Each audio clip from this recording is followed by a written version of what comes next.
Hi everyone, welcome to a new video. Today we're gonna visit Kristiansten fortress. This fortress was built between 1682 and 1684 after the devastating Great Fire in Trondheim in 1681 to protect the city from attacks.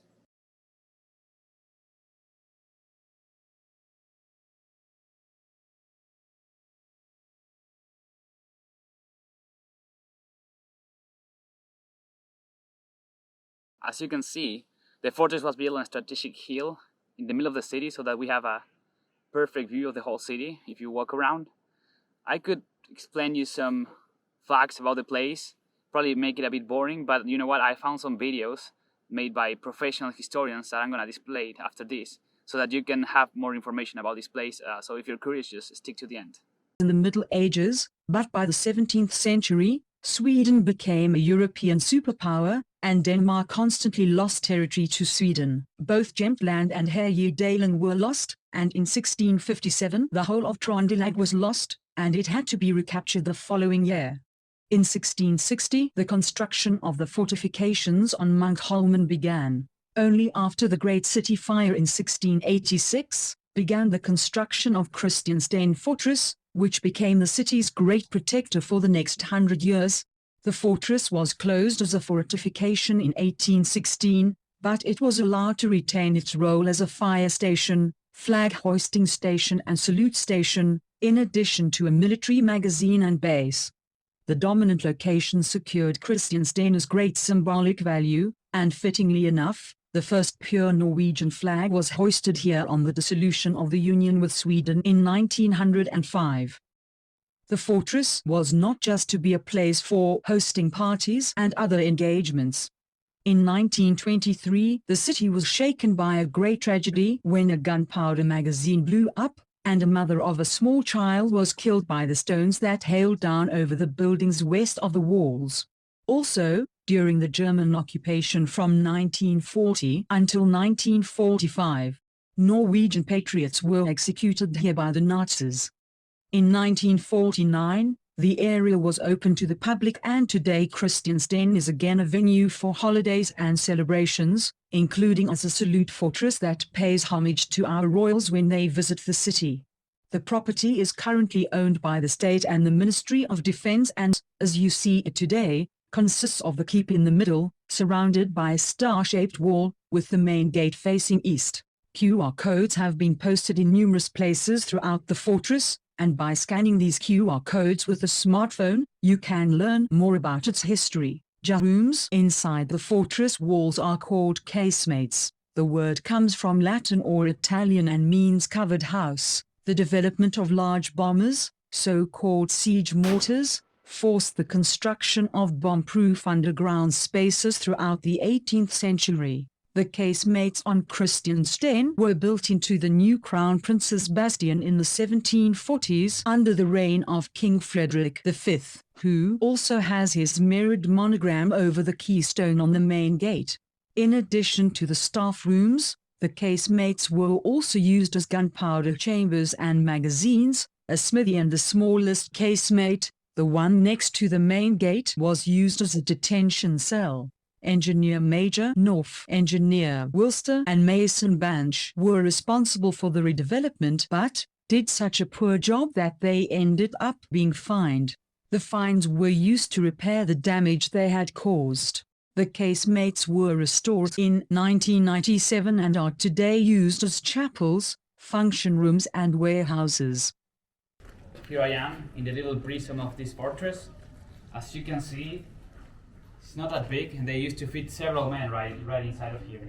Medieval fortresses had high walls and towers, but, because of the introduction of the cannons in the 15th century, this made them vulnerable. A new type of fortress saw the light of day, with low, thicker walls, often called star fortresses. When a new fortress was to be built to protect Trondheim, it was also built in the same style. Kristiansten fortress consists of several parts, called bastions, batteries, tunnels, fortifications and redoubts. They were built and rebuilt in several rounds.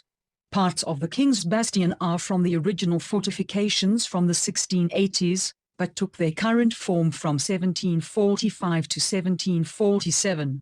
The Crown Princess Bastion is the central element in the northern part of the fortress, built from 1745 until 1748. A fire hydrant was also installed on the battery, equipped with a fire flag and lantern. Arnold's Battery is an open work that covers the eastern side of the dungeon. The battery is probably named after Field Marshal Hans Jacob Arnold, and was built between 1745 and 1748. The tunnel was part of the original star-shaped part of the fortress wall. The lower tunnel was probably built during the rebuilding of the works to the north, between 1745 and 1748, and is today a place for growing plants that are rare in Norway today, mainly due to the degradation of the cultural landscape. The plants here have adapted to the soil slopes and mounds in that they need a lot of light, heat and dry conditions. In 2003, vegetation and soil were designated protected species in connection with the restoration of the fortress wall.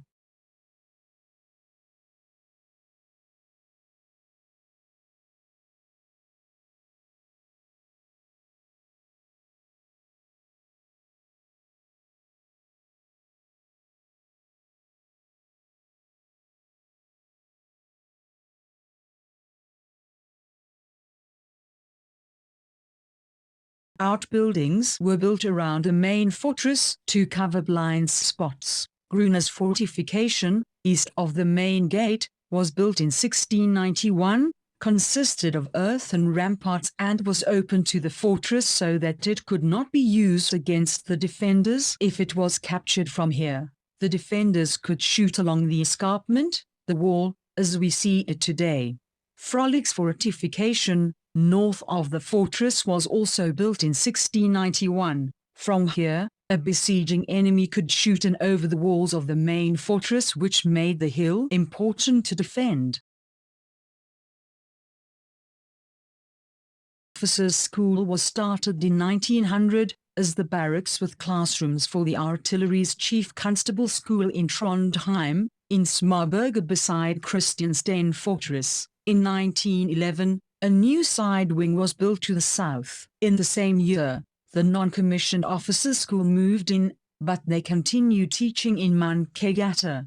The Chief Constable School was decommissioned the following year. In 1940, the non-commissioned officers participated in the battles in Nord-Trøndelag. On the 10th of February, 1941, a British Bristol Blenheim bomber was shot down and tore parts of the roof with it before it crashed into a block of flats next to it. The flight crew of 3 was killed, but amazingly no Norwegians died. In 1946, the school was resumed as a 5th Division school, and in 1968 the Commandant's School for the Infantry in Trøndelag was established, and the teaching moved up from Munkegata. The officers' school was closed down in 2002 and sold to Trondheim Council in 2021.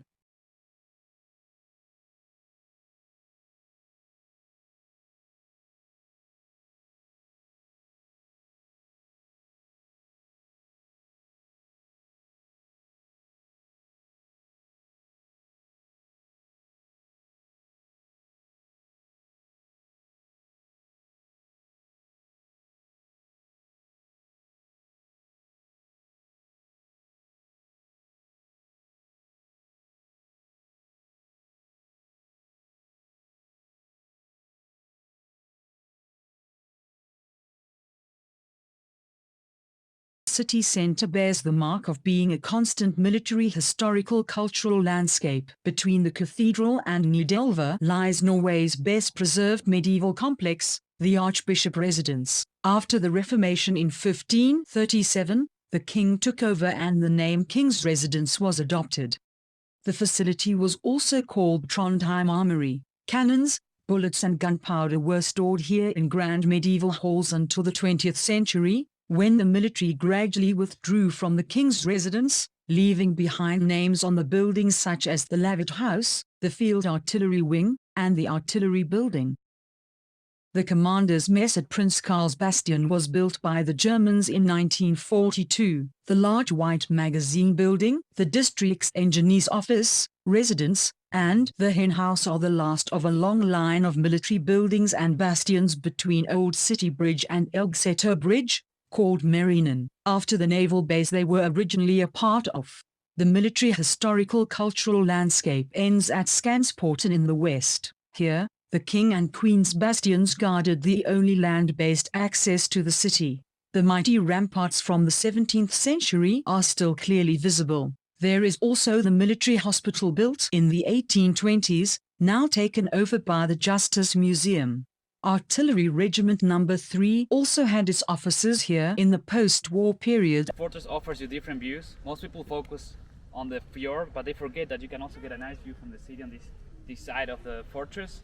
So you just gotta walk around. Around 4 o'clock in the morning, on the 12th of May 1923, 250 kilograms of explosives stored in the Crown Prince's Bastion exploded. A large breach was torn in the wall, and large boulders were thrown far and wide. A 15-kilogram rock is said to have ended up in Nedrebak land at 54, over 350 meters away. Smaller rocks were also found Jopmansgata on the other side of the river, a full 600 meters away from the explosion site, and window panes were blown in within a 1-kilometer radius. The worst destruction was at the wooden houses on Papenheim. Several houses had their roofs pierced by stones. A total of 20 houses were hit, 10 of them severely damaged.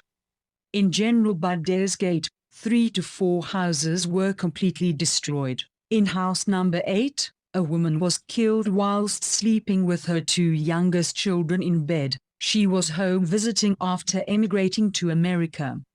In another house, where 6 people lived, a woman and a boy of around 15 years of age were badly injured. One of the women in this house had to amputate her foot. The cause of the explosion was never known, but the accident led to a vigorous review of routines for storing explosives in the armed forces, and it ended up that explosives were no longer stored together.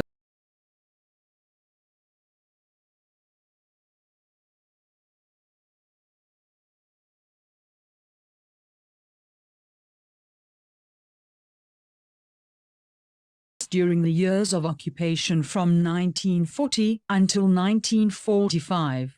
Air defense cannons were set up north and south of the keep. The concrete position in the north still stands today. The keep was converted into an ammunition depot, and a new storage room was built under the Queen's Bastion, south of the keep. The fortress area was covered by barracks. South of the fortress was a massive concrete bunker with 2 antennas protruding. From here, the Germans kept in touch with submarines that operated out in the Atlantic Ocean. Today, there is a kindergarten on top of the bunker. In 1942, the Germans used Kristiansten as a place for executions. One of the casemates became a dungeon where the death row inmates spent the last night before being shot. A total of 30 Norwegian patriots were executed at Kristiansten, in addition to an unknown number of Russians and Polish. Today, the courthouse is a memorial site. Every year on the 8th of May, a memorial service is held, and a wreath is laid at the site. The names of the Norwegian patriots who were executed are inscribed in a memorial plaque in the chapel. After the war, traitors who were sentenced to death were also executed at Kristiansten. If you walk around here, you're gonna stumble on these. You can see it's a very Norwegian thing to do. Have like your aluminium reeler and do a little barbecue around here. You can obviously not do this. Representative and stately buildings where the commanders, who were trained in painting, dance and music, were the leading figure in social life, and where the officers brought new customs and ideals to the local communities. The commandant at Kristiansten was originally housed in the keep, but in 1696 he got his own commandant's residence with a separate guardhouse, a so-called quarter guard, both built of timber. Both buildings were later demolished, and new ones built of masonry. However, they were in such poor condition by the end of the 19th century that they were rebuilt and used for a variety of other purposes, from a laboratory producing gunpowder and packaged ammunition, to a radio station in 1931, and then to the residence of the foreman who was responsible for the maintenance of the facility, to the cafe in 1995 to 1996. After the reorganization of the armed forces in the early 2000s, the commandant is responsible for the military activity at the fortress, such as flagging, saluting, memorial services, and historical commemorations. Kristiansten Fortress is still a military area today, and it is often used for celebrations and cultural events under the guidance of the armed forces. The area turned into a cultural park with large and small festivals, concerts, and sports events. In the commandant's residence there is a restaurant, and function rooms in historical surroundings can be rented for private individuals or for company gatherings. The gunpowder cellar and the chapel are a favorite place for weddings, with the wedding party being held in the Hobbit magazine. The park is a favorite recreation area for the city's population, and the unique biological diversity in the fortress area is taken care of through a cultural preservation order. The fortress is one of Norway's 14 national fortifications and is a cultural monument that we want to preserve for later generations. If you made it to this part of the video, thank you very much for watching. See you in the next video.